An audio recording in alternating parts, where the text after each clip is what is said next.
So guys, I have someone special sitting alongside me, and it is my baby brother. But he ain't so much as a baby. But yeah, but he's still gonna be the baby of In the the family. family. He's still gonna be the baby of the family. So I brought him along because he has a lot of exciting things going on in his life that we're always so intrigued. And I wanted to give him a chance to talk about his life, and he's going to explain a little bit. So, guys, tell him what you want to tell him. Pretty much we're here. We're chatting about life of pro wrestling, I believe. I'm a pro wrestler. You can follow me, Hyena Hex.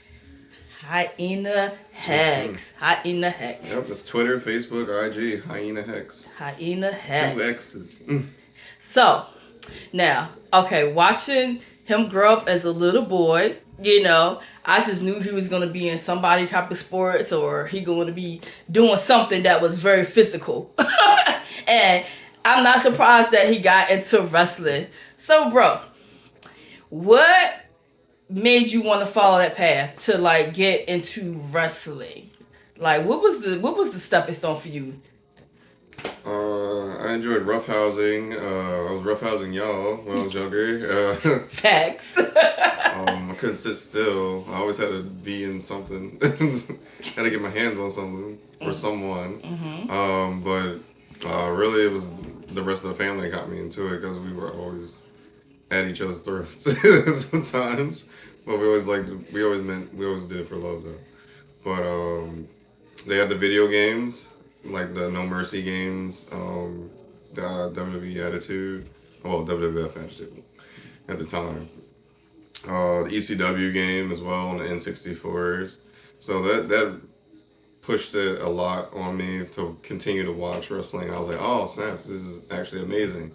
This is cool. I would watch the Hardy Boys. They really took flight and they made everything extreme. I thought it was dope. Rock had hilarious promos. Booker T was like always intense. Stone Cold. Mm-hmm. Austin was very intense, and he would bring the party with you, so you can drink. He was like, "Was the guy you can drink with." Mm-hmm.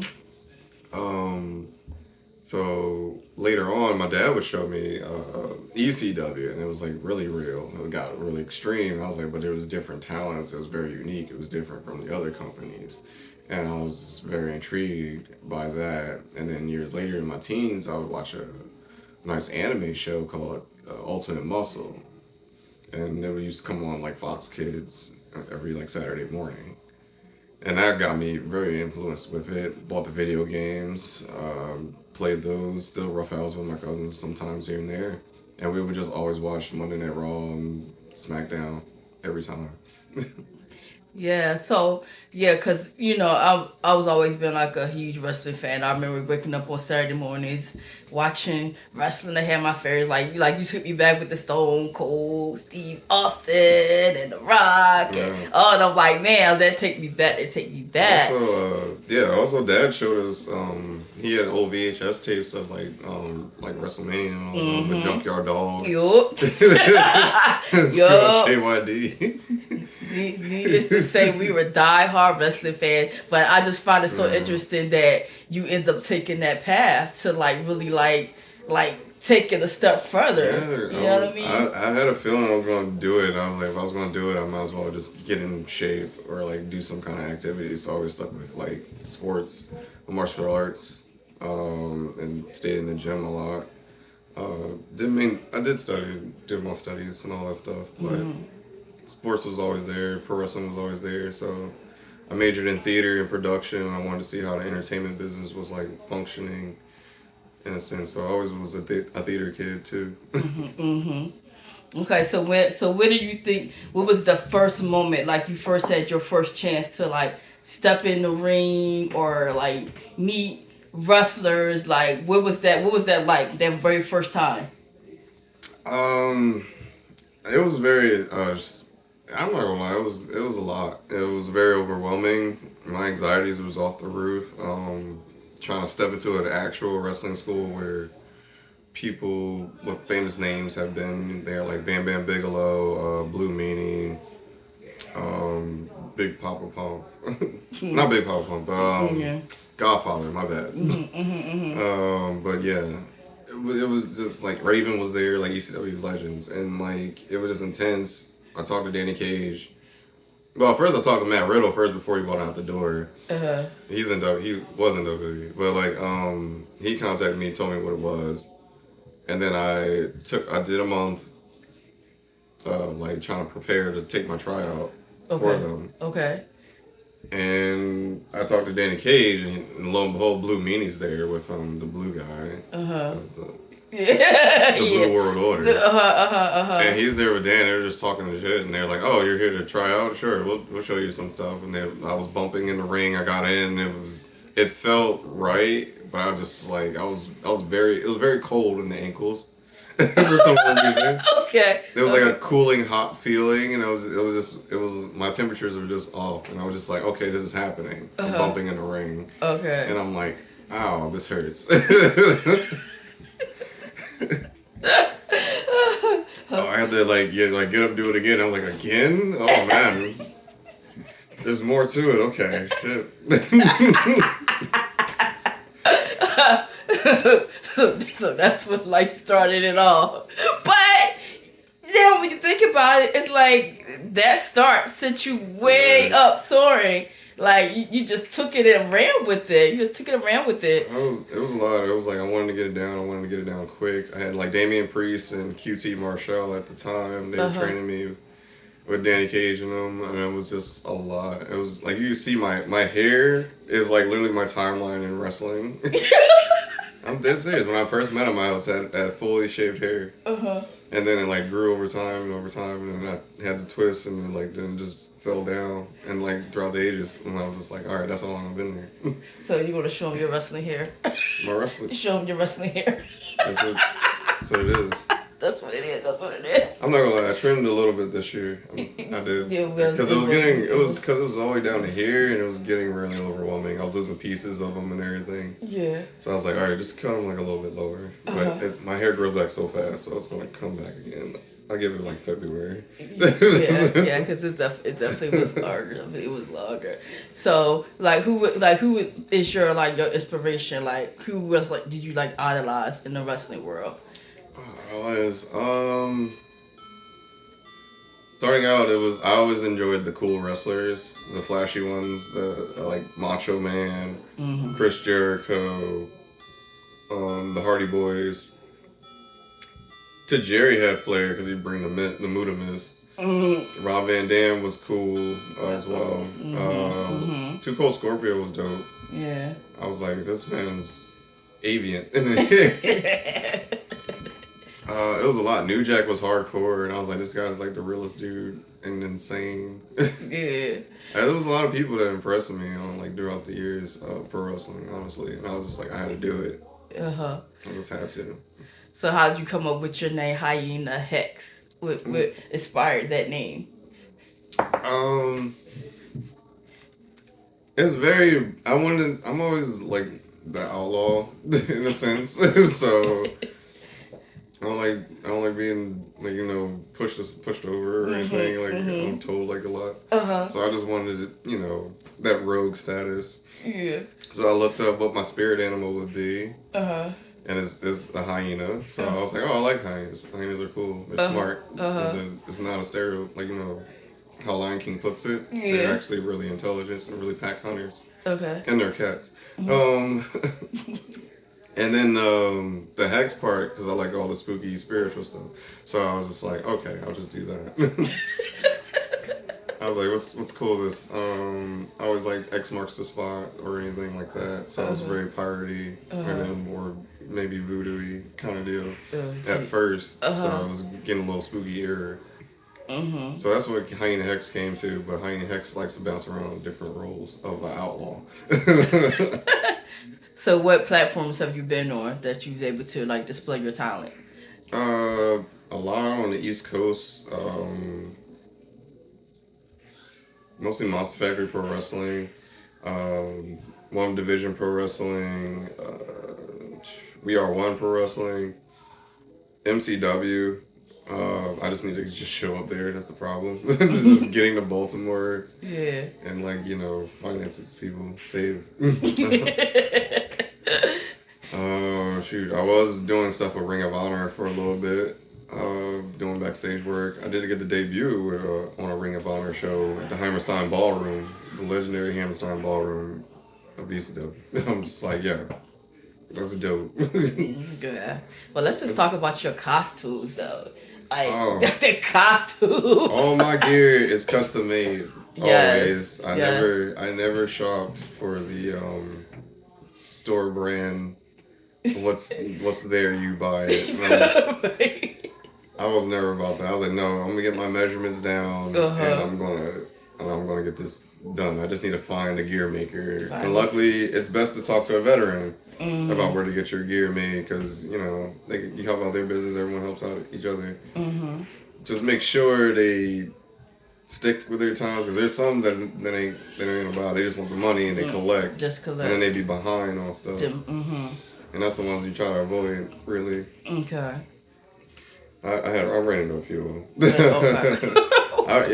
It's like trial and error. You want to try somebody different here and there, and see Right. what their like mentality and their vision Right. of what you see and they say. And sometimes it works. Most of the time it works. But sometimes it'll flop. Mm-hmm. You're like, all right, I bit off more than I could chew. But I'm ready to get you. My eyes were too hungry.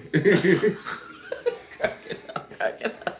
Yeah, I know, because them costumes definitely be like, okay, that's an Yeah. interesting one. That's an interesting one. So yeah, they're always something out of my head that I want to come to life, and like just like a lot of my ring work, it's always something that's like fantasy brought into reality.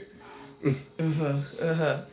Yeah. So when you say like the fantasy and reality world, so I know the people want to know, because we've been a wrestling fan. So how much of it is actually real? How much of it is actually like scripted when you're doing the whole shebang? I should say I in don't the ring. know. It's the choreographed fighting that we have to endure, which is very real. Yeah. So it's mostly, I feel like a stage combat, but Okay. anything can happen and anything can get you hurt and put you in the hospital, Yeah. even off your own moves. I've done it myself. Yeah. It's no joke. It's very real when it comes to things happening on script and things happening off script, Mm-hmm. just like anything in acting. So sometimes we have to like cover it up. Mm-hmm. Like we have to be magicians. We're already magicians in the ring anyway, but Mm-hmm. if you could do it, you could tell a nice story with it. Right. We're both partners out there. We have to be safe with one another, Yeah. and it's everything. It's a competition. It's judging. There's penalties. There's rules. It's very real when it comes to like that. There's no break. Mm-hmm. Once that bell rings, it's on. You Just have on to. the ring. You just keep going. Yeah. In every other sport, you hit a ball or catch the ball. It's like, all right, you did it, and everyone separates and regroups. Uh-huh. It's just like, all right, we're chilling. Yeah. It's like, oh, can we get timeout? There's no timeout. There's no time out. Because I'll be like looking, I'm like, Lord Jesus, like, man, I'm hitting the ropes and people getting pile drive. I'll be like, oh my Lord, oh my Lord. I remember that we experienced like when your little nephew got to see you ringside and how like upset he got because he thought you was like knocked out for the count. I was like, that story still has to be like, oh my God. Yeah. I didn't want him to see that one. I know he was upset. He was upset. I didn't really think how graphic it might be or how big it will be on him. Yeah, yo, that definitely. That's if you ain't know he cared about you, then you know he was like, what is going on, with my uncle? Oh man, yeah. That hurt me more than going through those two doors. yeah. That really had him shook. Really had him shook. So, so had you won any belts or anything like? Yeah, throughout your career. I did win. I won a big one. I won a big one at One Division Pro. So I'm the first Grand Slam champion there. I won the IWW title and then I won the One Division Pro title. Yeah. Cool. So Very in good. history for New York, Queens, New York. I was like the Monty Labels. He took care of me. Yeah. I love working with them. They give you a script. They do stuff. They want to do a whole production. Mm-hmm. Everything. And now we're doing Puerto Rico. Nice. Apparently, now we gotta go to Puerto Rico. Nice. So It's do gonna be you interesting. get to keep the belts, or do you just get them for show and then you gotta give them back? Like they in their display case. We don't want nothing to happen to these boats. If anything, like we don't want them running off. We don't want nobody to be like sour because they match ain't what it's supposed to be. So they ain't going to ransom the belt. Right. So I'm like, no, it's fine where it's at. I'm glad to like display it, showcase it. Be it's Mhm. it's where it's bare. Okay. For the time being, I just want solid competition Solid to bring it competition. honor, honestly, and me and my talents. I do a lot. Like I try to. I want to learn every style Yeah. like that's out there. Really, Yeah. like high flying, technical, southern smash mouth. Like it's like all that in one art form. So you can paint a canvas of like certain matches with Certain that. matches. And me, I like to my matches. I like to incorporate all of it. So that's why it's very intricate. That's why it's like, what did he do? How is he doing it? Like I didn't know he could do that. You can do that. I Oh, didn't think this geez. was possible. What's possible? Just Yeah. gotta search for it. Just gotta search for it. Just gotta search for it. And not be like everyone else. Literally. Yeah. That's the thing. Everyone wants to be everyone Right, else. cause Like, yeah, oh, do can't your someone be own your own thing. thing? Do your own thing. Do your own thing. Yeah, I know a lot of that comes with a lot of bumps and bruises. Cause I know there's been times when you been like little banged up. That's why I'm like, yeah, like you be wondering like how much I've been of walking this. sore and hard, and I'm Yeah, like, oh, my yeah, spine. yeah.